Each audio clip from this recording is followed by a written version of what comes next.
అంటే ఏంటి మీనింగ్ తెలుసా మీకు? I love you. Like love you తెలుసారా? ఓకే. నేను నిన్ను ప్రేమిస్తున్నాను. నేను నిన్ను ప్రేమిస్తున్నాను. ఏ నా కోసం ఒక సాంగ్ పాడతారా?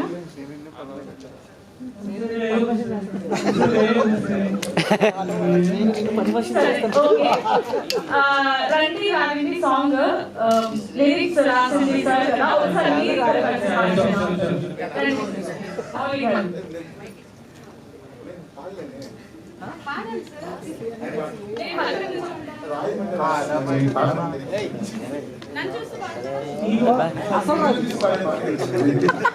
అసలు రాదు.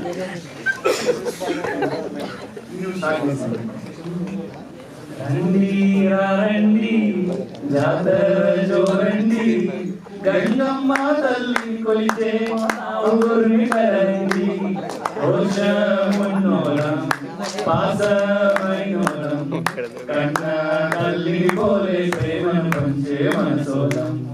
ఆ బంధం లేకుంటే మా సొంతం అనుకుంటే, ప్రాణానికి ప్రాణం ఇచ్చే మారే మారి చూడండి.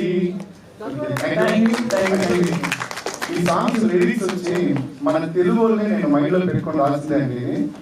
ఏ బంధం లేకుండా ఇప్పుడు మనోళ్ళు ఉంటారు, మనం వీడియో వెళ్తా ఉంటాం, వాడు మనకి సంబంధం లేని ఒకడు ఉంటాడు, వాడు మనోడు అనుకున్నామంటే వాడి కోసం మనం ఎంత చేస్తాం, ఇది మనందరూ కూడా చేస్తాం.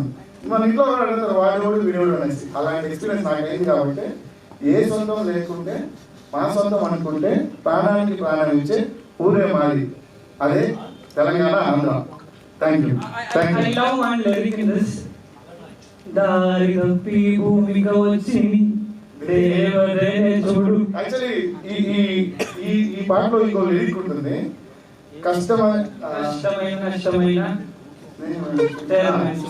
కలిసి మెలిసి ఆడుతామే మాసు అయిన డాన్స్, మా ఊరి యూత్ అంతానే బాలయ్యకే ఫ్యాన్స్ అనేది.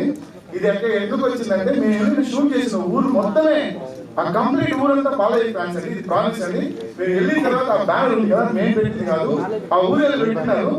అది చూసి ఆయన గురించి వాళ్ళు ఎంత అభిమానిస్తున్నారో అది చూపించాలని చెప్పి బాలయ్య గారి కోసమే ఆ లిరిక్స్ రాస్తారు అనమాట. కష్టమైన నష్టమైన స్నేహమైన తోడు, దారి తప్పి భూమికి వచ్చిన దేవతని చూడు అనేది లిరిక్. Thank you. ప్రొడ్యూసర్ ని రిలీజ్ చేసింది ఆయనే, మన డైరెక్టర్ గారికి కూడా రిలీజ్ గారిని రిసీవ్ చేసిన దానికి థ్యాంక్ యూ అండి. Thank you. Thank you, Anchor garu. One more thing, thanks to all my musicians, my singers, my lyricists, Venki garu also. Thank you so much. Thank you to all the media members.